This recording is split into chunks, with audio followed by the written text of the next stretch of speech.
My name's Jill Leahy. I'm chairing and I organise the session. And first what I'll do is introduce our panel and speakers without saying much about them. First person showing work is Ben Tyler, that's him. Second person is Hart Cohen, Dr. Hart Cohen. Wave to the people, Hart. And third person is Bettina Frankham. Okay, but I'll introduce them in more detail as we go along. And after the four of us, have all had our brief say, we'll do a brief Q&A after Ben's film with Ben, before I speak. Then we'll all migrate to there. And the speakers will be cut off before 8 o'clock, if not earlier.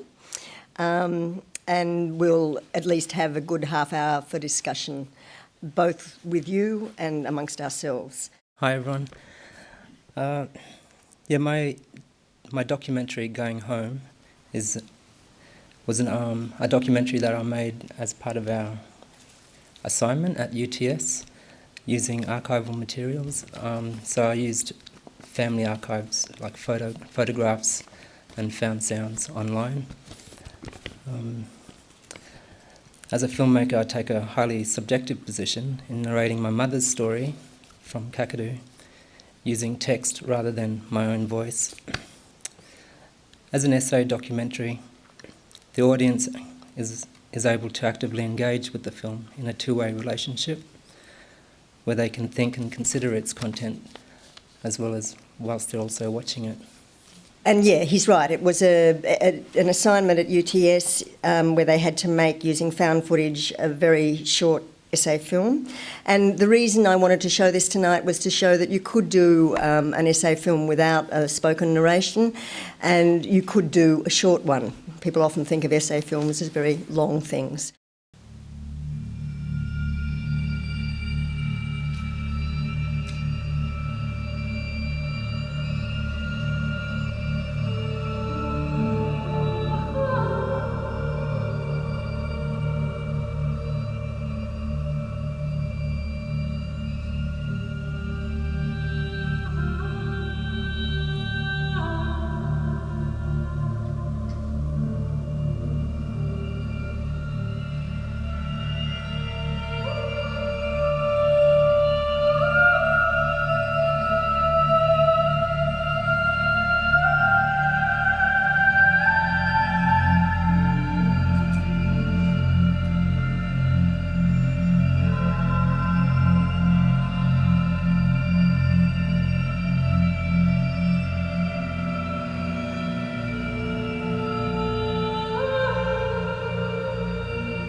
partly why this stood out so much for us on the staff was the evocative use of sound and of image, and the sort of experimental use of image. It wasn't like the normal sort of family story we got from other students.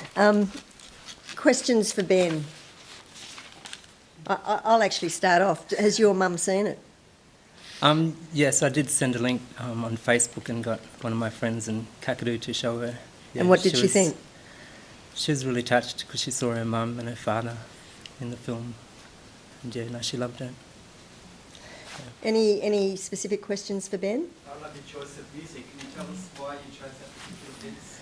The song is Forgotten Realms, and I chose that song because of the mission. Like, it sort of fits in with the theme of, you know, the Catholic mission school, and I liked the sound, like the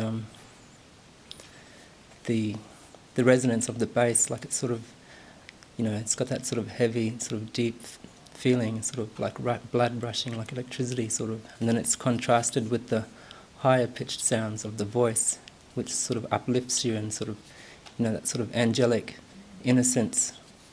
So I really liked that about the song, and I thought it fitted well with the theme of my mother being taken to, or being sent to the Melville Island mission. Where did all the photographs come from? Did you have to do a lot of work in finding from other family members? Well, luckily, at the start of the year when I moved down to Sydney, I actually gathered all the family photographs, because I was worried that we might end up losing some of them. We lost some in the flood in 2007, and there was like bits and pieces all over the place, you know, and so I just gathered them all up and brought them with me, you know, and I wanted to just eventually scan them all, and so that they're protected for the future. And so luckily I had them in my room, and I just placed all the photographs on my bed and sort of put them into categories, and that's how I drew out the story. I found that photo of my mum, and it was such a powerful image, you know, the one at the beginning, and so I worked with that and sort of brought out other themes in her life, and sort of, yeah, worked like that. And excuse me, did you have any family at Tiwi on the island? No, not at, no. Just my mother and my uncle, yeah, they got sent from Kakadu to Melville Island on Tiwi Islands. And how far would that be from home? It would probably be maybe 300 kilometres, 350, yeah. And yeah, they were at an old buffalo camp in Kakadu called Unlad, and there was an airport there. And yeah, so she got put onto a plane, and then they flew directly to the island when she was 8, yeah. You went back to that island, back to Tiwi?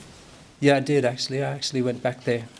Well, I went there for the first time, I think, last year. How did that feel? It was very emotional, actually, yeah. Just knowing that, you know, a lot of history is there. My mother, you know, walked that place. She grew up there. A lot of mixed feelings. And I'd like to go back again with my mother and be able to, you know, go through and document her story further. Jane. Oh yeah, I heard what sounded like fireworks at some point, and I really liked that. I didn't know what it related to, but I'd like to hear your story about what that was about. Yes, I used the fireworks symbolically to sort of introduce that a celebration of new life. When my sister was born, the relationship with my sister's father, so it was just sort of celebrating that chapter, that part of life, you know, when she, you know, made her own family after having not been back to Kakadu, you know, and sort of while she was abandoned, and then she started her own family. So it's like I used the fireworks in that sense.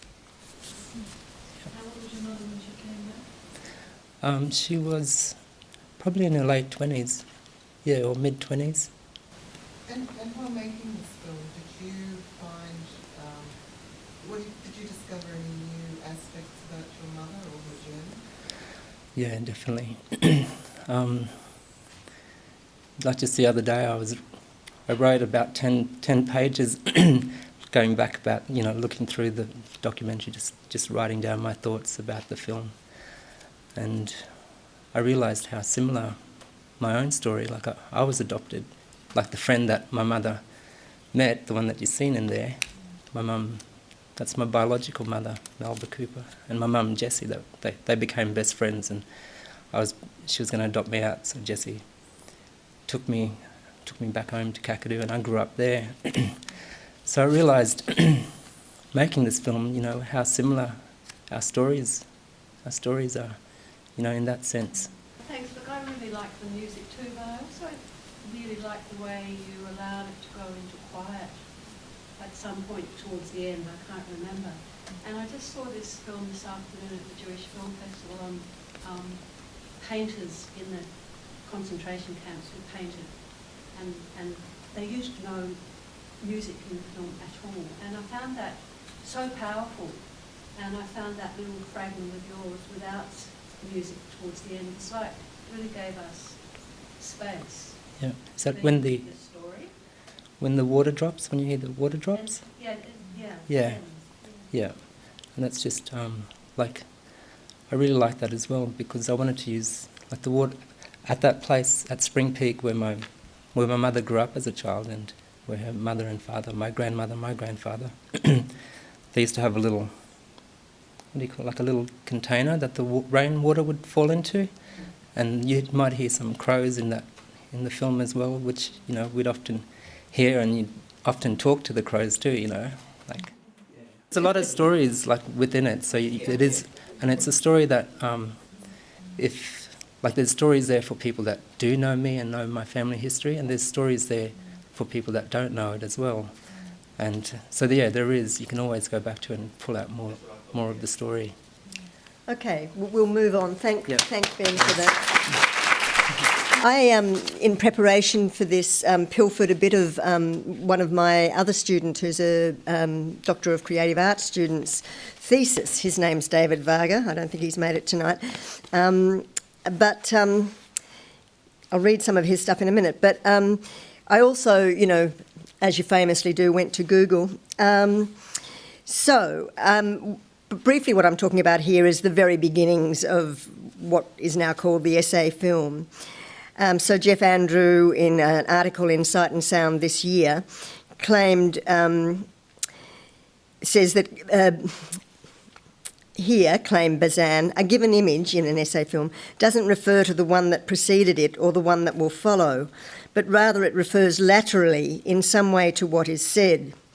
Thus, the very thing which makes, he's talking about Letter to Siberia, one of Marker's films, extraordinary in Bazan's estimation, is also what makes it not cinema. Looking for a term to describe it, Bazan hit upon a prophetic turn of phrase, writing that Marker's film is, quote, to borrow Jean Vigo's formulation of apropos Denise, a documentary point of view, an essay documented by film. The important word is essay, understood in the same sense that it has in literature, an essay at once historical and political, written by a poet as well. In his review of Marker's Letter from Siberia, Bazan expands on his praise of the intelligent film by describing it as an essay in the form of a filmic reportage on the past and present reality of Siberia, an essay documented by film. The term essay should be understood in that way as literature. As early as 1940, Hans Richter, the German avant-garde director, had written a short text entitled The Film Essay, a New Form of Documentary Film. There, Richter describes the emergence of a new genre of film that enables the director to make, quote, problems, thoughts, even ideas perceptible, and to, quote, render visible what is not visible. He dubbed this genre the essay film, noting that it, quote, deals with difficult themes in generally comprehensible form. I find that amusing. Indeed, unlike the documentary film that presents facts and information, the essay film, according to Richter, produces complex thoughts that are not necessarily grounded in reality, and here I'm quoting David Varga. These thoughts are occasionally contradictory and not always rational. The filmmaker is thus no longer bound to the rules and parameters of traditional documentary practice, and is given free rein to use his or her imagination with all its artistic potentiality. Richter justifies his use of the term essay for this new type of filmmaking, but by noting that, like the latter, the written essay is a subgenre between genres. And in a moment I'm going to show some of My Life Without Steve, which, Screen Australia could never work out whether it was a drama or a documentary, and variously had it classified as both. He is referring to... Richter is referring to the written essays of which Montaigne is considered the originator, Montaigne, the famous essayist. So that's a very brief introduction. Hart and Bettina will say more. And I just now want to, actually what I wanted to say was that in the audience, by the way, there are a number of other well-known documentary essayists. Sarah Gibson is here, Jenny Thornley, and there may be others of you here of which I'm less aware. And we really do want you to join in. I should say that this is a slightly UTS, Hart. Hart's from UWS. UTS heavy panel, but then again, UTS has championed the essay film for a long time, some 30 years probably. Both through Sarah's work and Ross Gibson's work, my work, Jenny Thornley's work, Margot Nash's work, and some of the work of our DCA students as well. So I'm making no excuses for the fact that it's a UTS heavy panel. But now I'll show two clips from my work. The first is from My Life Without Steve. It was shot by Erica Addis, who unfortunately had to go early, and edited by Denise Haslam. It was one of a number of essay films produced in Australia after Chris Marker's film Sans Soleil had come to the Sydney Film Festival, and we filmmakers were very much influenced by the work. And I've chosen a chunk which has me theorising about romantic love as well as elements of memoir and personal documentary, if you like. And this was posed as a fictional film. There's an actress reading, Jenny Valetic, in the title role, who is narrating the film. There are plenty of us. Mum, you use on me the emotional blackmail that I use on Steve that drives him to drive me away. It works the same way. If you loved me, you would take me on a holiday with you. If you loved me, you wouldn't be late. If you loved me, you'd come to Christmas dinner. If you loved me, you'd have children. Well, if that's how you define it, I don't love you. And if that's how I define it, Steve doesn't love me. How much do I have to do to prove that I love? How long? How often? How everlastingly grateful do I have to be? What will be enough? If you ask long enough, you'll drive me away, as I have driven Steve away, who does love me, despite my ridiculous demands for reassurance, who loves me still.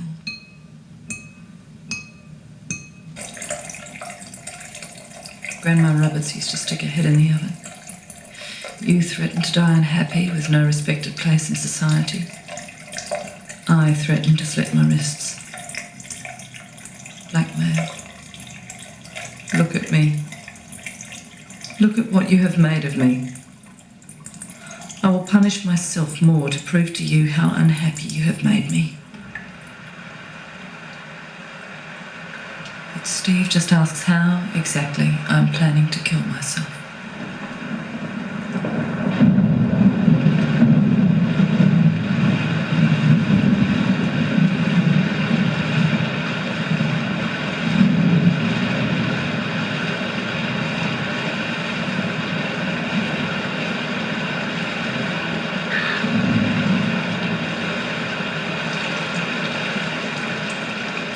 Tranquilizers again and feeling some of those same feelings. I'm sorry if this upsets you. It upsets me more. I'm trying a new therapist this week. I saw you at an abortion demo last week. You couldn't even give me a squeeze on the shoulder. You had a tape recorder on yours. You were doing interviews. I heard you on the radio last week. You're getting better.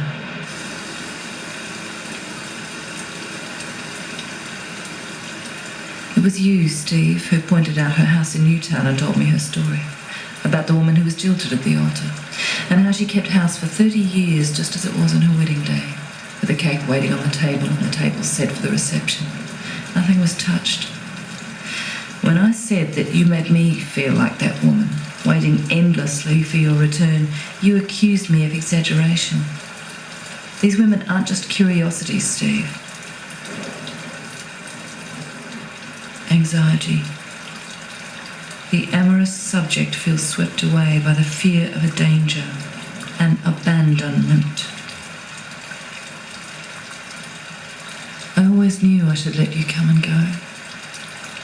Sometime you would leave.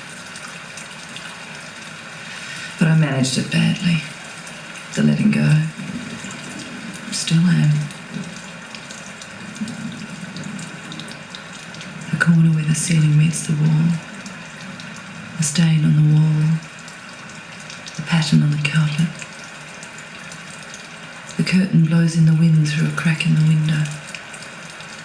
The kettle boils in the kitchen. The storm is still raging. I pick up a book and take a sleeping pill calmly. Sometimes I want to kill myself just to stop the anxiety.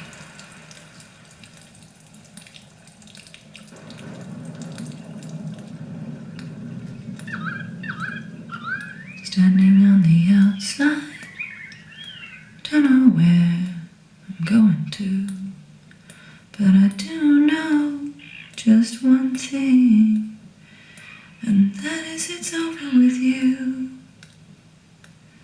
Blind Freddy knew that, blind man could see. I was in love with you, and you weren't in love with me. I was in love with you, you weren't in love with me.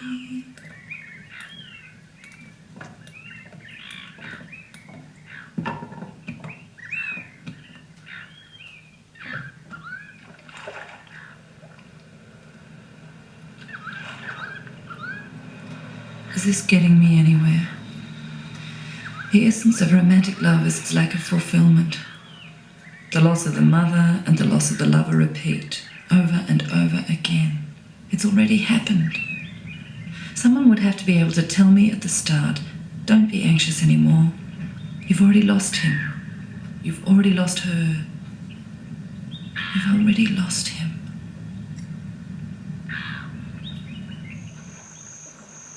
I almost knew I had lost Steve when I first fell in love. I remember when he fell first. Okay, next, just bring the lights up briefly. So that was shot on beautiful 35mm, and I'm yet to get a good enough video copy to reproduce it. So the second clip is just from a sizzle reel from Baxter and me. It's an upcoming film of mine on dogs, intimacy with humans and my life via my dogs present and past. And I'm only going to show, say, there's 3 minutes there, Al, but I think we just show the first 1.5 minutes. Maybe I'll just wave you when to end. This trailer, well, it's not really a trailer, it's a sizzle reel, does not yet fully represent the deeper issues I'm looking at or the memoir aspect of the film. Maybe the next trailer will. So we'll just show a bit of this. This is more fun, less heartrending than last.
Okay, we'll save any questions till the end now. So now I want to invite Dr. Hart Cohen to speak.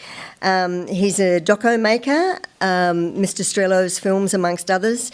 He's also a film teacher and writer at UWS, where he also heads up research in the humanities and the creative arts or media arts or whatever it's called there. And it was a wonderful... I heard about this wonderful talk that he gave about Marker, often thought to be the originator of the film essay. And I heard about that, and that's why I've invited him onto this panel. So... Thank you, Jill. Thank you. Thank you very much. Thanks, Jill, for inviting me. This was hatched in a supervision session. I'm supervising Jill. She's my DCA student. Faithful student. It's great to be doing that because looking at My Life Without Steve as well, that was made a tremendous impression on me in 1988, I think it was, and 80s. But I think I took it to the Society of Cinema Studies in 1988 with Camera Natura, and both those films got screened in Montreal at that conference, and so it was a very special moment. Also, it was great to see Blackwattle Bay without the Anzac Bridge. It's fabulous. Okay, I better launch into this before time runs out. So I'm going to do a redux of the paper I gave at the Visible Evidence Conference in Canberra a couple of years ago, and I did that with a colleague of mine, Iqbal Barkhan. Iqbal, are you here? Not yet. And both of us had proposed this paper on Marker prior to his death, and it wasn't in any sense prescient. We just were both Marker fans. We wanted to register our interest in Marker at an important documentary conference that was being held in Australia at the time. So we developed our own little panel on it, and this is a kind of derivation, I guess, of that work. So I won't go into the introduction to the essay film too much. I think when you look at the popularity now of the essay film, it's certainly worthy of investigation and of critical inquiry. And I think anyone wanting to do that, I think it's still pretty much a bit of an open field. I picked up, it hasn't been a preoccupation of mine, certainly from the point of view of any research, but looking at some of the literature, Timothy Corrigan's work from Montaigne after Marker kind of names a kind of bookend of sorts, or bookends to the essay film, and others like Rascoli, Michael Renov, Paul Arthur, to name a few, have all begun writing in it. And I like Godard's characterization of the essay film as one that combines the personal and actuality. It's a good shorthand to thinking about it, what Giannetti has also called the passion and intellect of the author. I think questions of authorship are actually a bit troubling in conjunction not just with the essay film, but with Marker's film in particular. And I'll be referring alternatively to Sunless as Sans Soleil or Sunless, depending on how I kind of happened on the title in my work. To talk about the literary antecedents, which were mentioned, certainly Montaigne, but also more recently James Baldwin, people like James Baldwin, Susan Sontag, and I think the master of the essay, at least in terms of academia, Roland Barthes. And I wanted to just highlight that because, of course, I think you could find in any attempt to engage with the intellectual antecedents of the essay film, a number of different kinds of people, and I'm just making a couple of stabs here, so by no means does this exhaust the field. So I'm holding a copy of my original 1972 copy of Mythologies, the book of essays by Roland Barthes, which I'm sure many are familiar with. And one of the lead essays, or the lead essay in this tome, is of course an essay about wrestling, and it was, if you like, I suppose a revelation to some that a highly esteemed writer would deign to begin to write about wrestling in such a kind of informed way. It was quite a few years after, I think, being introduced to the book that I found a National Film Board of Canada film called Wrestling. And it was part of the Cinema Verité French unit of the National Film Board that made this film early in their history, and some of the real stalwarts of that unit later to become quite well known. And of course, not having noticed it initially, but Roland Barthes appears in the credits. So here's just a brief selection of La Lutte.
Okay, thanks, Ellen.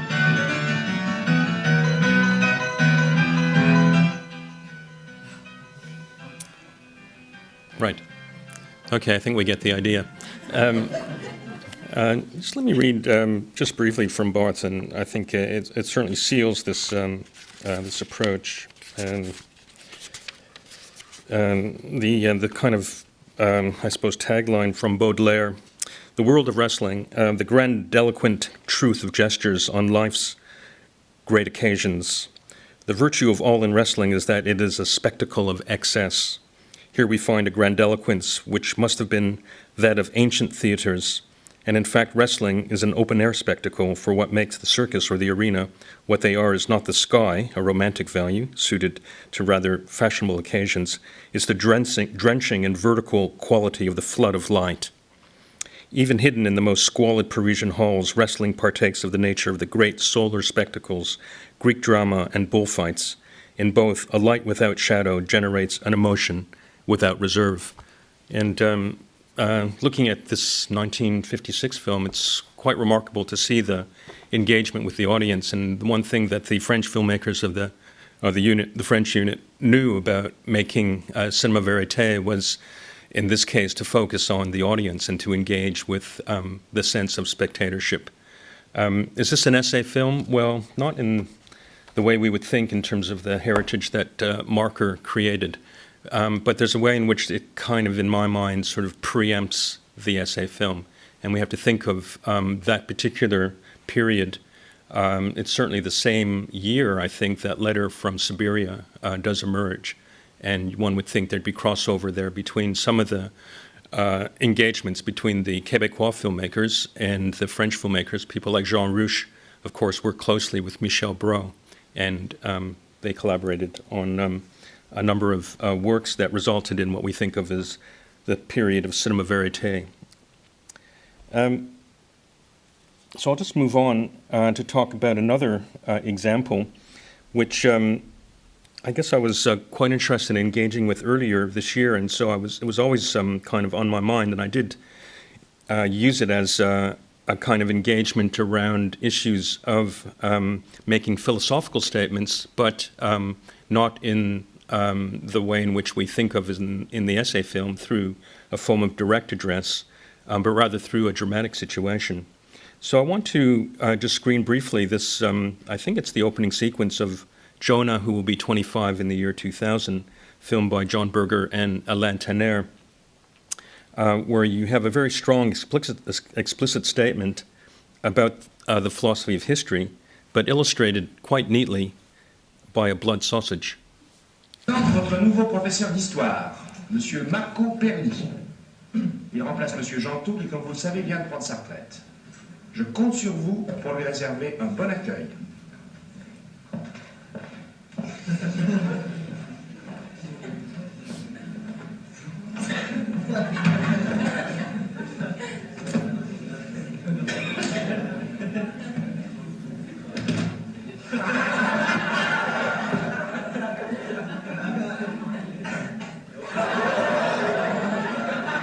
N'oubliez jamais que mon père est boucher.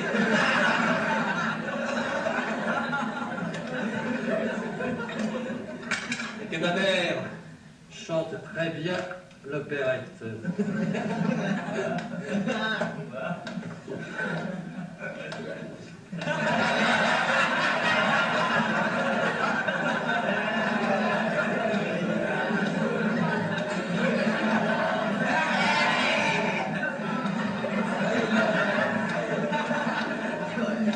Est-ce que quelqu'un veut dire couper le boudin en mesure avec le métronome?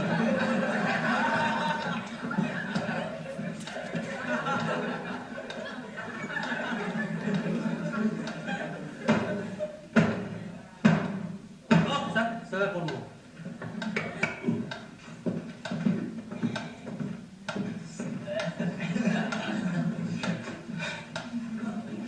Voilà les morceaux d'histoire.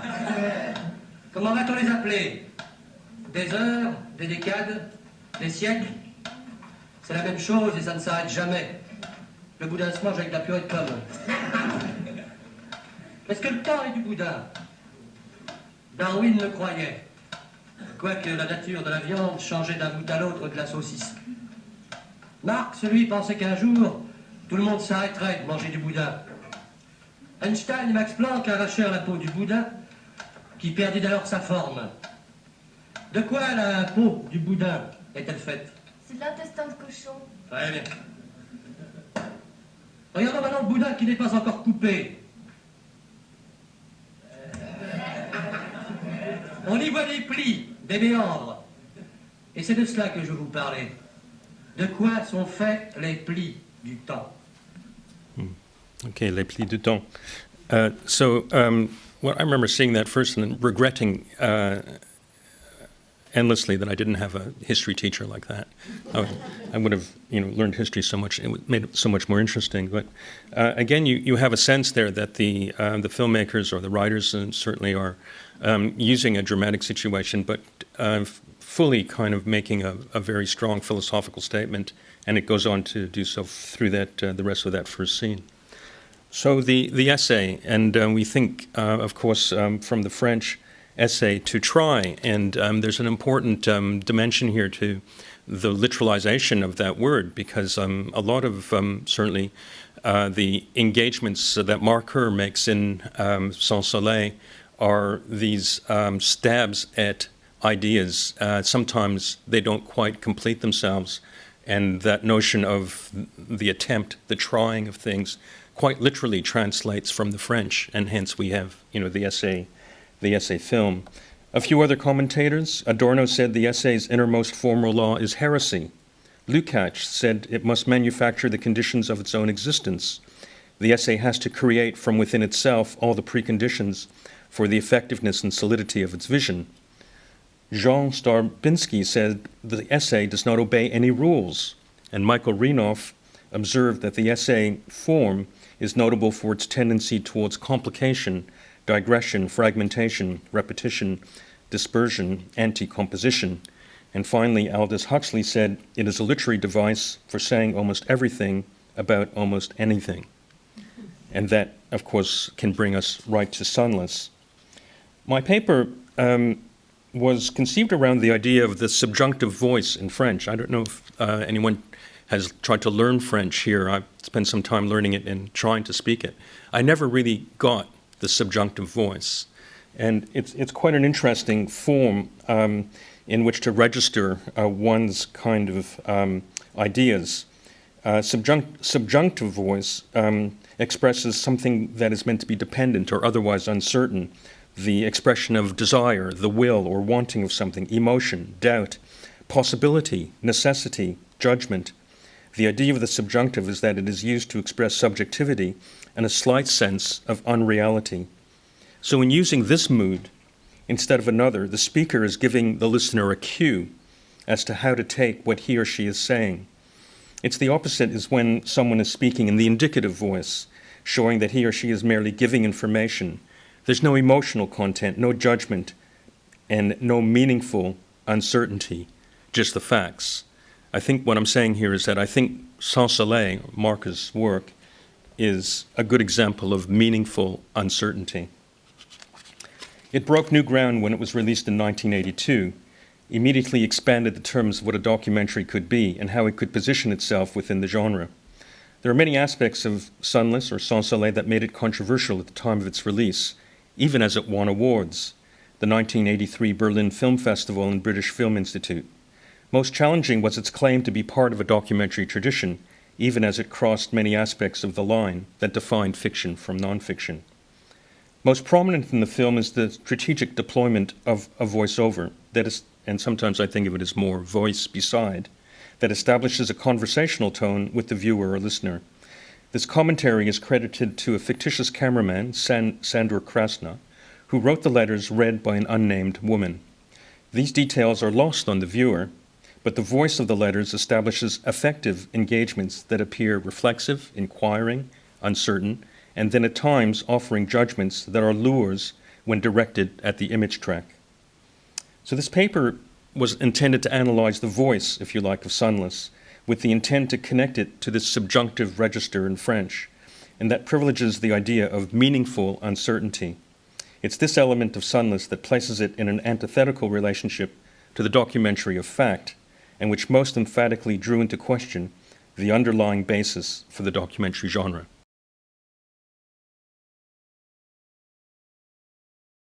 So there you have Marker's very interesting engagement with vertigo, and I think I would just draw your attention to the engagement he makes around the interest in time, because it's multiple concepts of time that I think finally really define this film more emphatically than anything else.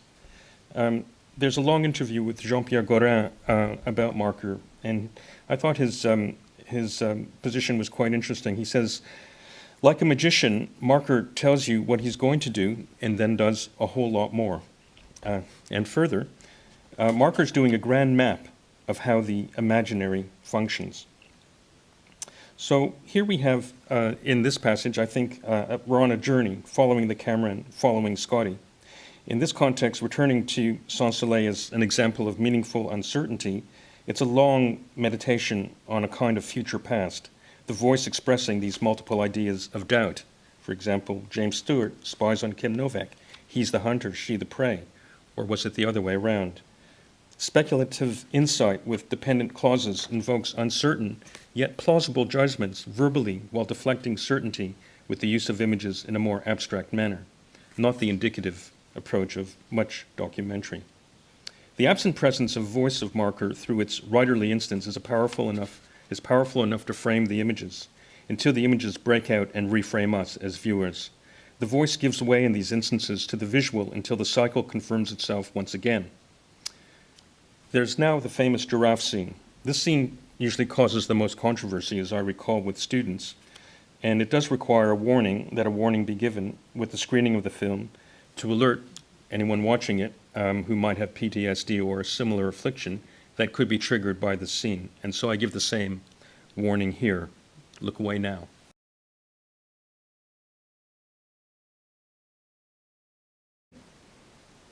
It invokes another thread, the thread of what I call memory memes, remembering, forgetting, recording as a prosthetic for memory, memory and trauma, and memory fragments. And so what could likely be a tagline for Sans Soleil? How do people remember things if they don't film, if they don't photograph, or if they don't tape? And so sitting within the context of memory studies, within which media and especially film are often enmeshed, and along the axis of a metonymic set of relationships, memory and film are frequently aligned now with an emergent meme growing out of the memory and trauma dyad, one that seeks a splitting between history and temporality, and in this way suggests a new vocabulary that was linked to earlier psychoanalytic categories. The time image of Deleuze may have some purchase here, where we can see in Sans Soleil as a time art drama in which memory is expressed as a time-based art, molded and crossed with dreams in the scene of the Japanese commuter train, a segment which will now screen.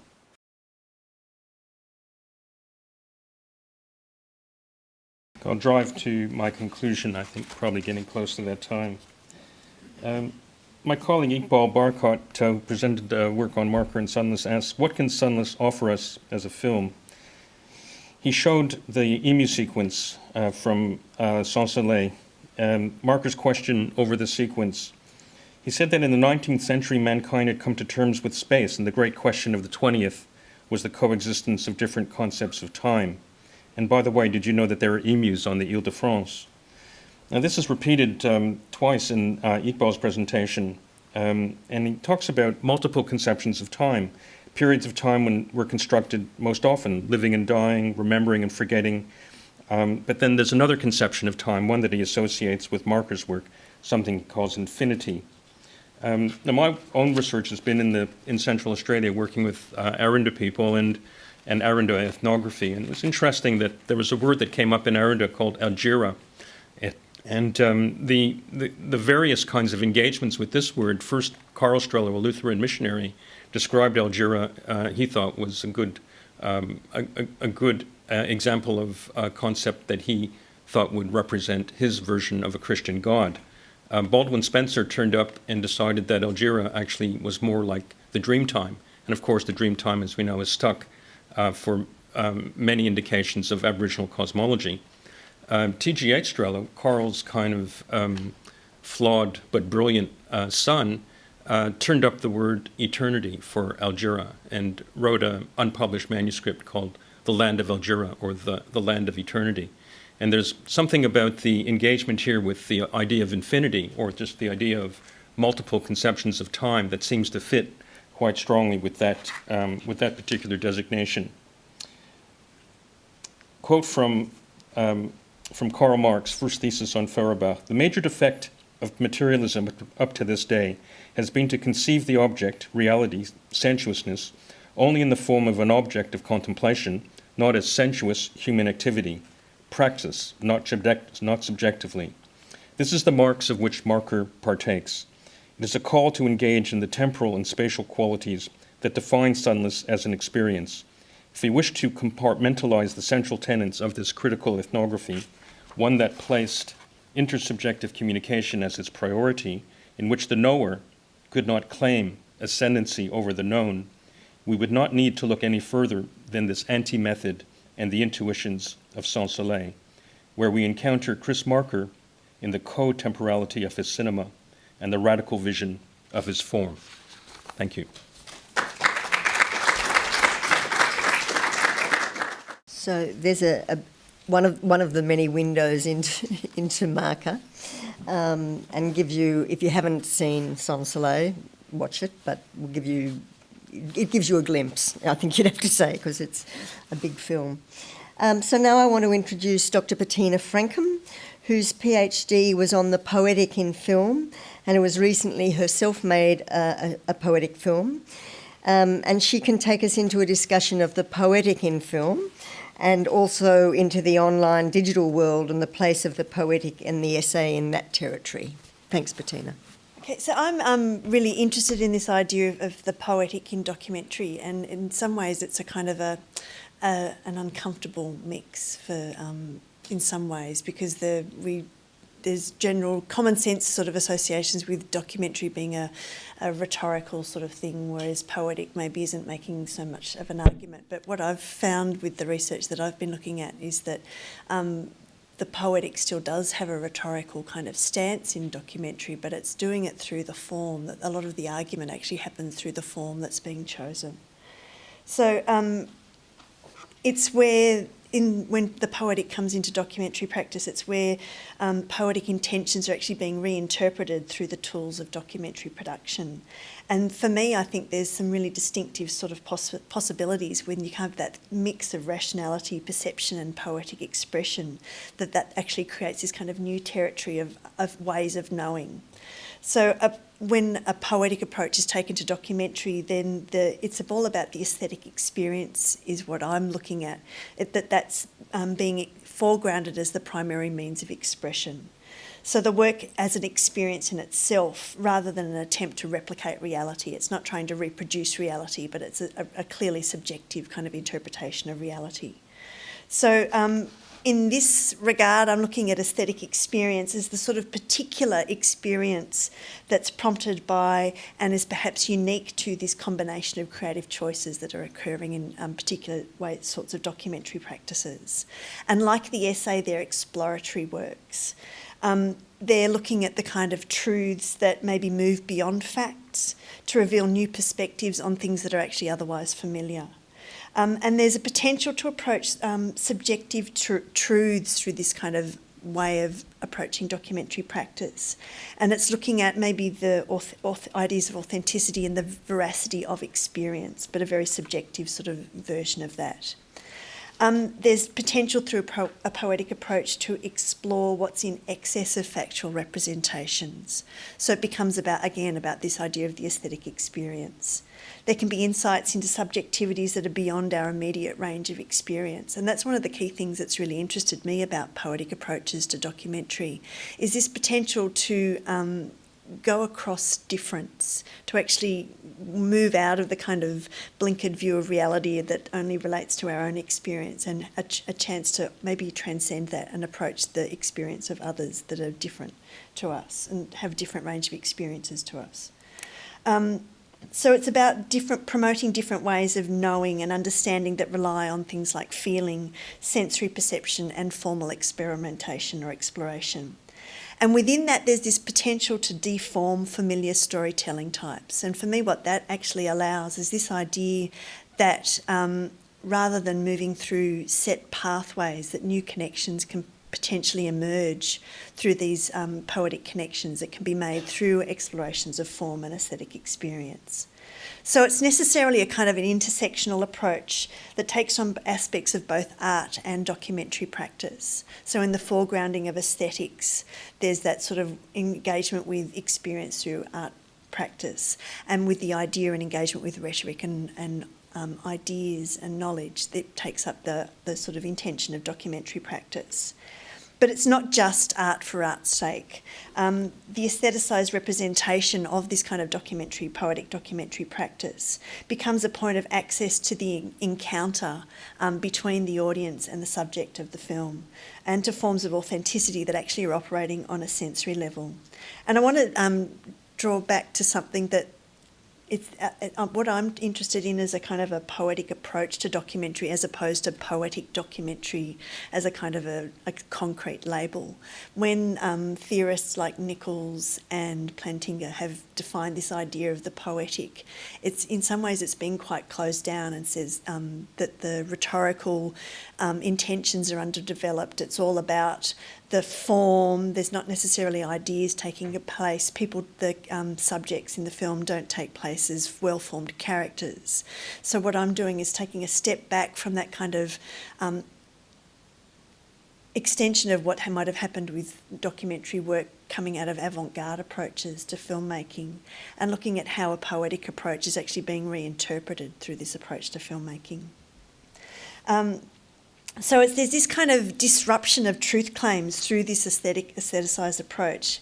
And what that does, it kind of interrupts truth being the basis for documentary's claim for legitimacy, so that it becomes more about this exploration of ideas and subjectivity being emphasised. So it's less about asserting definitive truths and more concerned with querying what is known, and it takes up the kind of essay impetus on that regard as well. So it becomes a strategy for responding to complexity, uncertainty, ambiguity and ambivalence. And it offers alternative ways to consider events, people, places and concepts. So it's trying to come at things from a different, rather than direct approach, maybe lateral or sideways glances. So it's often an other than intellectual kind of knowing that's being promoted through these sort of approaches. And time becomes a really important part of the experience with the poetic intention and poetic approach to documentary. So it's about mutable and often individual truths that acknowledge difference while still encouraging levels of engagement.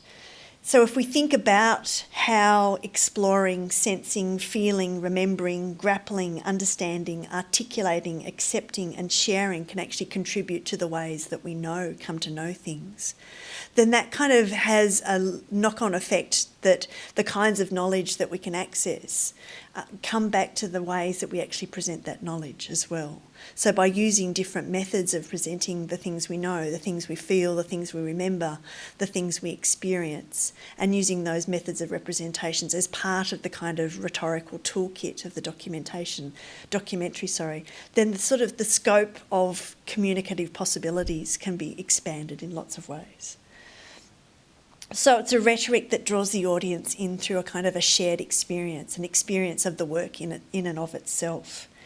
Recognising that the agency of the audience and that they have a role to play in that sort of act of meaning creation. So it could, as Hart sort of has already talked about, this idea of how it might deny or withhold certainty, so that this kind of active engagement is maybe encouraged, so that the audience is required to look more closely, and then there's that kind of active activation that they're actually drawn into that meaning-making process. I'm speaking here, though, in terms of potentials, and it's something really important to note that the poetic approach can equally be applied for the purposes of propaganda and can be greatly persuasive in that regard as well, as it can be applied to creating these kind of open texts that allow the audience agency in creating meaning. But what I'm interested in, the work that I want to show an example of, is where the audience is actually opened in through the openness of the text, the kind of spaciousness that's created through these poetic approaches, and they're invited in as these sort of co-creators of meaning. So it's all about, for me, this sort of critical poetic documentary practice is about keeping knowing alive as a practice rather than as a concrete and ultimately attainable goal. It's about a questioning kind of impetus in some ways. So if we think about how the way that our knowledge is expressed influences the way that we can of knowing that documentary can promote, then that kind of throws us back to sort of start to consider the creative choices that are made in the way that the documentary is presented. I think it's quite interesting that Nichols, in his description of work of observational films by Fred Wiseman, talks about them in terms of a kind of a mosaic structure, where, and this is Nichols' quote, "The whole tends towards poetry, metaphor, synchronicity, paradigmatic relations, and all at once slice through an institutional matrix, represented in time rather than narrative." So Wiseman, as Nichols interpreted it, wasn't necessarily about a narrative force, but about these kind of fragments of everyday life that were threaded together in this quite poetic way, using metaphor and synchronicity and paradigmatic kind of relationships. I wanted to share with you this poem. It's a poem by Anne Carson, and for me it kind of encompasses the way that an observational work can also be a poetic work. And it's about the way that knowledge can be approached, not necessarily by direct approach, but by a kind of a lateral approach to things. So embracing these different ways of potentially knowing something, that it doesn't come out of a kind of a dissecting and a kind of a very focused approach, but it can be approached by these quite lateral ways of coming to know it, and this idea of spending time with something as a way of coming to know it. So duration and the kind of length of shot and the kind of sequence of things that is caught up in this becomes really key part of how we come to know something. And for me, this is almost like a manifesto for a kind of a poetic approach to observational filmmaking in some ways. That observational filmmaking can be this quite poetic thing where the elements of the everyday are presented to us, and it's a kind of like a breadcrumb trail that the audience goes through and kind of gathers together these fragments and as a way of kind of gathering meaning. So it's about drawing on materials from the world to conjure something of the experience and the emotion of a story, trying to embed theory, ideas and concerns in the way that the way that the material is treated and approached. And it's a practice that addresses issues in a kind of essayistic way, I would say, that it finds connections across a wide-ranging content that in juxtaposition with each other might actually enable new connections and innovations in thinking. So I want to show a clip from an observational film that has taken a very poetic kind of approach to the observational documentary form. It's called Jade Green Station, and directed by prominent Chinese language poet Yu Jian. And it's a detailed melding of the poetic and observational impulses in documentary. It was selected for screening at several top-tier documentary film festivals shortly after its release in 2003, and it was programmed at the Yamagata International Documentary Film Festival as part of the Yunnan Visual Forum, and was described in the catalogue as a cine poem.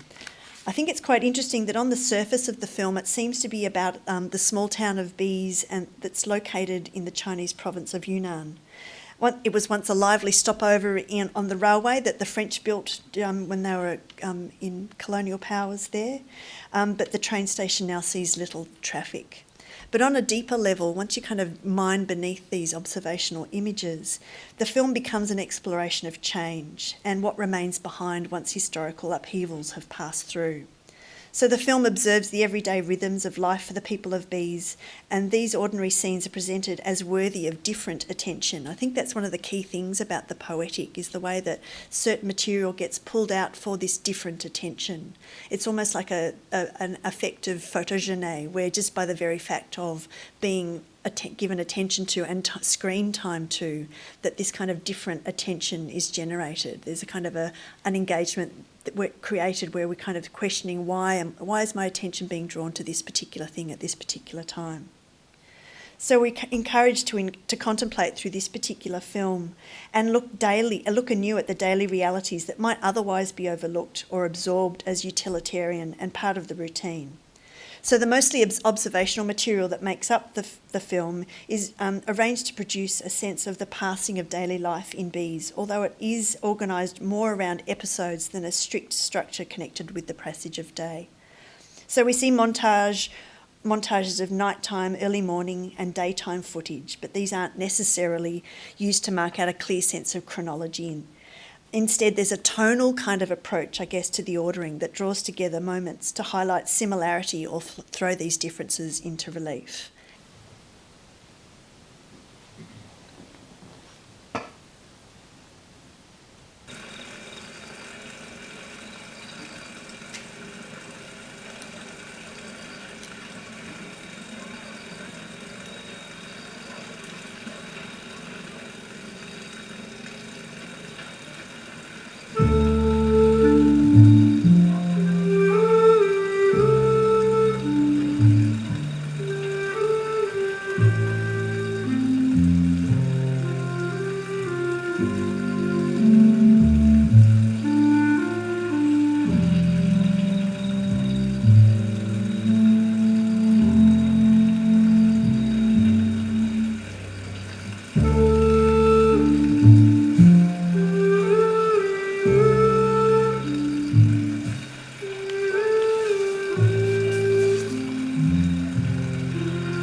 啊，没不错，没不错，而且挺好看到你那小不呢？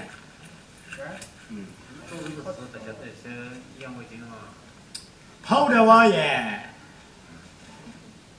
我通，我通到这个，那个双狗那个对吧？那车子，你兜着我说啊，那地的机子一扫，看到你看晓不得啦？你兜着哪个的？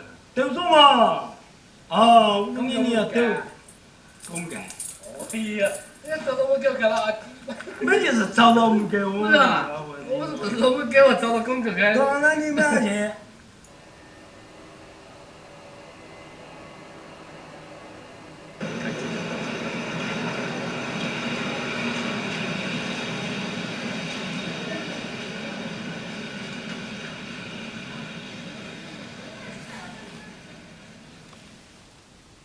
Okay, we could stop it there, Ella.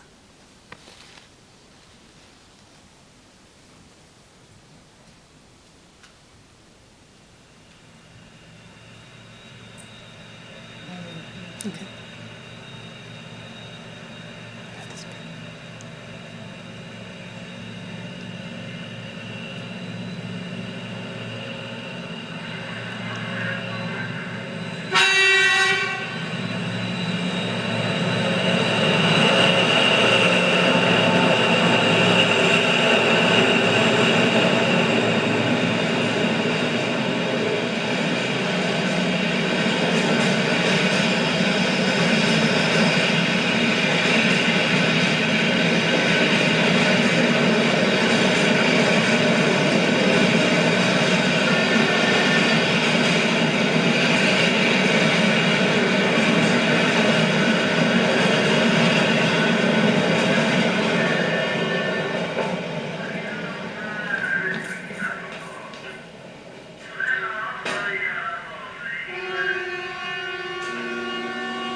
So the film's strongly structured through lineation, what you describe as lineation devices, and that break the film's 122 minutes of screen time into a series of segments. So the key device used to separate the segments, there was an example in there, is the use of black screen accompanied by the sound of voices telling short anecdotes. So these black screens occur about 11 times throughout the film and serve to punctuate the scenes of village life. At first it seems like the voices are coming out of the darkness of night as the first instance of the device appears amid shots of activity or lack thereof around the town as the darkness descends. However, the second black screen section appears amid shots of the town and surroundings during daylight hours. So the positioning of this then flags the black screens as something more than the result of filming under low or no light conditions. So what it's doing through these kind of use of devices, and talks about this idea of the poeticity of the world that is kind of a priori and that it's pre-existing and the filmmaker coming there. But what the filmmaker does is that it comes there and there's this process of organising the complexity into a form that it can be maybe started to understood or experienced in a different way. So there's potential to explore affective, visceral and other personally impacting dimensions beneath the surface of ideas as the context, this kind of poetic way of talking, frees the makers from overriding expectations for singular truths, incontestable representations of reality and expert testimony. They become metaphorical representations that point to ideas and experiences beyond the immediate range of the subject. So the experience of the work becomes a way of knowing and of thinking. And it becomes a kind of evocation as the kind of guiding principle instead of acting as documents that serve to provide proof of evidence. Now I'm aware that we're at 8 o'clock. Do you want me to... Oh, I can... Okay. Okay. Okay, cool. And Renov draws this idea out about what's occurring in with the poetic, where the maker is actually less concerned with accurate representation, a notion that's already been called into question by critiques of ethnography, and more interested with outlining the contours of experience, memory or sensation. So it becomes a concern for aesthetics, but not necessarily at the sacrifice of a concern for ideas. Form's not just the icing on the cake, but is an important part of how we come to know and understand these subjects that are being treated in this particular way. So in treating video footage and sound recordings as material and kind of like as the materials of the artist and manipulating them to maybe emphasise textures, colours and form, the creator is actually transforming the work from indexical reference or kind of that idea of replicating reality and changing it into something that actually significantly differs from this originating source. This difference actually prompts a moment of pause on the part of the audience as the transition from perceiving of what we're actually seeing to understanding is in some ways interrupted. And I think that's something that Ben's work really beautifully explored with the way that he explored the textures of the photographs as objects themselves. And so there's this sort of almost like Laura Marks talks about it as a haptic understanding, where our eyes reach out as kind of senses, as organs of touch, where we try to feel the textures of the things that we're seeing on screen. So we understand them first as textures, and in that moment of trying understanding them as textures, we draw closer and engage at a different level with the material that we're actually seeing. So this is kind of working, I guess, at the edges of what might properly be considered documentary. And this is the area that I'm interested in exploring in my own work. The clip that I want to show you is an excerpt from a film that's actually mixing at the moment, which is very exciting. So it's structured around a range of Khmer words that are used in the place of the pronoun you. The film's called How Many Ways to Say You, and what I'm aiming to do with the film is to actually create an experience through the audio-visual material of the film, both as an echo of my own experience travelling through Cambodia, but also as a way to think through ideas of interpersonal relationship, history, memory and representation. So at the time that I was filming the material, there were constant questions raised for me about the impact of recent Cambodian history on both locals and the visitors there, their interactions with each other and their ways of understanding the world. So my approach to and treatment of the raw footage has been an attempt to explore these ideas. So I'm using the form and the aesthetics of the piece as a way to explore the ideas. So it's a methodology that applies these, again, returning to this idea of photogeny as a way to provide insights that words can only imperfectly explain. And I think that's, for me, when the poetic actually transcends the spoken in some ways, that it actually takes on the tools of the filmmaker and uses those in a poetic approach, is where really interesting things can happen. So I'm trying to convey, I guess, a sense of the effective impact that the place and the people that I encountered actually had on me.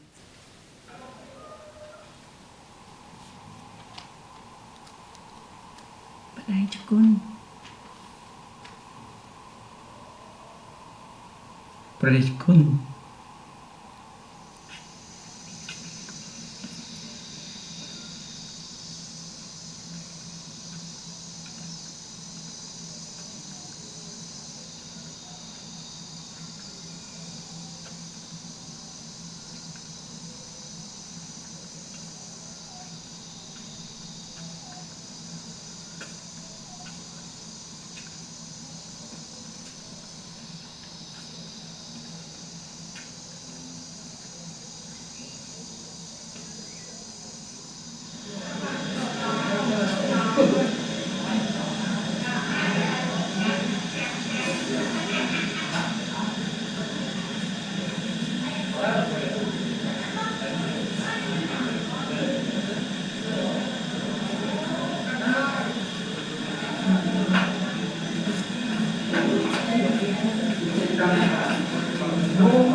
So in How Many Ways to Say You, I'm deliberately working with tensions between the observational footage that I shot on location and a fragmented approach to structure.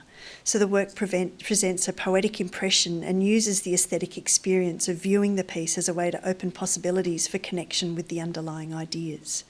The form of the work becomes part of a rhetorical strategy of engagement, contemplation and connection.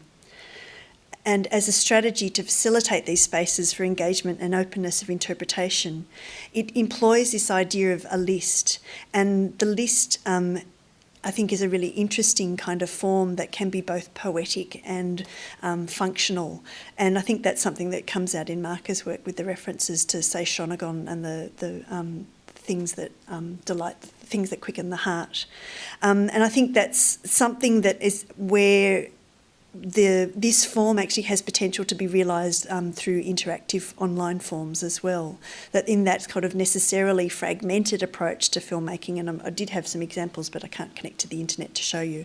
But I think that that's something that's actually being mined through online documentary exploration of this kind of poetic essay form, through presenting these fragments that are necessarily granular in form, and then because of that granularity are actually connectable in multiple directions, this kind of networked approach to meaning making, so that multiple connections can actually be made across those fragments in poetic ways that are open then to further interpretation in terms of breaking down the fixed pathways that might otherwise be established through narrative or some sort of causality or chronology.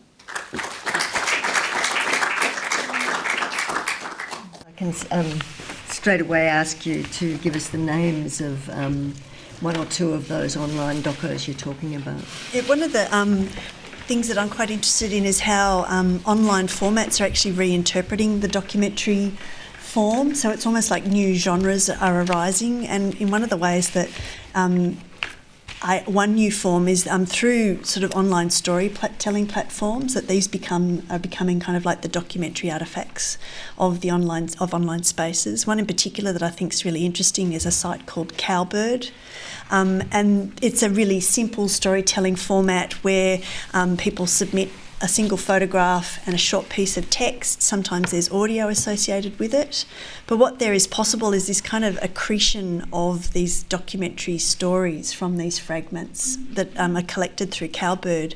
And one of the really interesting applications of that was a photojournalist, Aaron Huey, worked with National Geographic reporting on the Wounded Knee settlement in the United States, and actually used this Cowbird platform as a way to tell this really complex story of the history of the people of that nation, and how it was these contradictory, complex, fragmented, incomplete stories from all different positive, negative, indifferent kind of points of view that came together to create this really changeful representation, which it engaged with that kind of changefulness of reality, which I think is something exciting that online work can do, that it's not a finished work, it's an ongoing kind of thing. We can all ask each other questions too if we want, but I just wanted to ask you, Hart, are all essay films poetic, or is one a subset of the other? Thanks, Jill. Yeah, my view is that I think it's very hard to create, in those kind of generic boundaries. Certainly the work of Marker seems to assimilate many different, what we would think of as genres, into the one sort of space, and breaks down those boundaries, and I think is quite purposefully and consciously working against those lines and blurring them quite consciously. So something like an essay film can certainly be poetic, but I think also an essay film can take on the aspect of what would think of as things that you would find in direct address, and I think certainly in Soleil you have good examples of both those things. There's certainly poetic moments. There's very consciously worked, for example, an engagement with freeze frame that is trying to say something about, I think, temporality at the same time as offering a different level of contemplation of meaning for a set of reflections about the content of that image, but also about imaging itself. So those things really move, I think, back and forth. And what do you think, Bettina, about that question? Like, is the poetic? The poetic approaches cross all sorts of genres, in your view. Yeah. And I think it's a part of a toolkit. I mean, you see it in montage sequences in more traditional documentary forms as well. And I think that's the toolkit's actually broadening. Yeah. And even in drama. Yeah. And we can think of examples there. Do any of us have any questions for each other? I mean, I think I might just throw to the audience at this stage, but some of the questions I might actually throw to you, Jenny, and Sarah, actually, as other essay makers here. What value do you think the essay form has afforded you? I'll start with you, Jenny. Or affords filmmakers. I think the expressive, the subjective, the internal, and I think in Reynolds' writings where he starts to sort of, I think he in one of his essays, I think in Desire in film, he talks about Desire in documentary, and he goes back to the silent period, and I think that's why I was struck today by seeing this film, which had this incredible silence in it. And I'm really interested in the essay film now, personally, in the way I would like to continue to work, is not being so dependent upon the voice. And I think that's what was interesting in what you showed, Bettina, and in your short film as well, was where the essay form is there, the essay is there, but it's not the voice isn't the vehicle of the philosophical statement, if you like. And I think that I find that really interesting about your own work, Bettina, and certainly this film I saw today, where silence opened up the text so that it was very textured. And so that in that texture is this subjectivity, I think, and that subjectivity is what you're talking about, that where the audience, the viewer, can start to enter into the text and start to engage, be present in it. And even though I really love Sunless, it's like one of my most favourite essay films of all time, but it's still so impenetrable sometimes. And that's its pleasure, but the voice is often very relentless. I don't know what you think of that, Hart.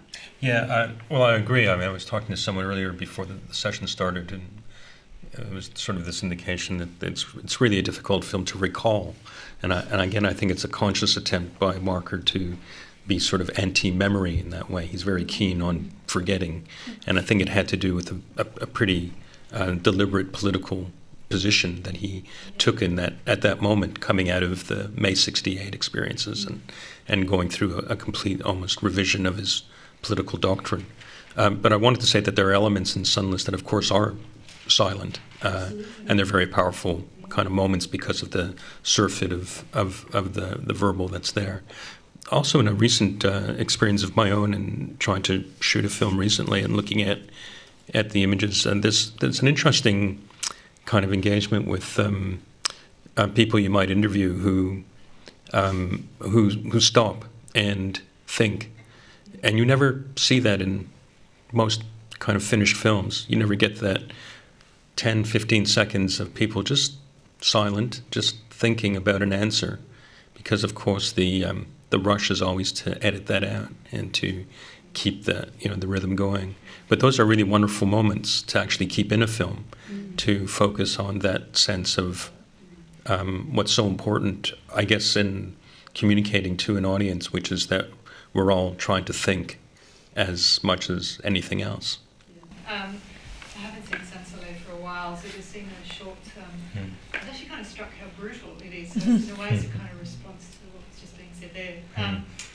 But I'm also interested in, and I'm sort of trying to work on a film on Agnes Varda. And for me, probably, I think, when I was researching kind of the film essay form, I obviously went to Chris Marker. And then I realised he was Agnes Varda as well. And I just wanted your comments on that, because I think in a way she precedes Martha, and her work to me is in some ways more beautiful, but also interesting and complex. And I just wanted to hear what you thought maybe on where she sits in this.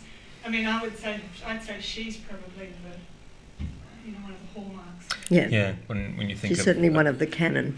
Well, one of the ones that we never really hear a lot about in these. Well, I think there is a strong reference to Varda in Timothy Corrigan's book on essay filmmaking. At least I'm pretty sure there is, and he mentions just about everyone, but I think he mentions her for sure.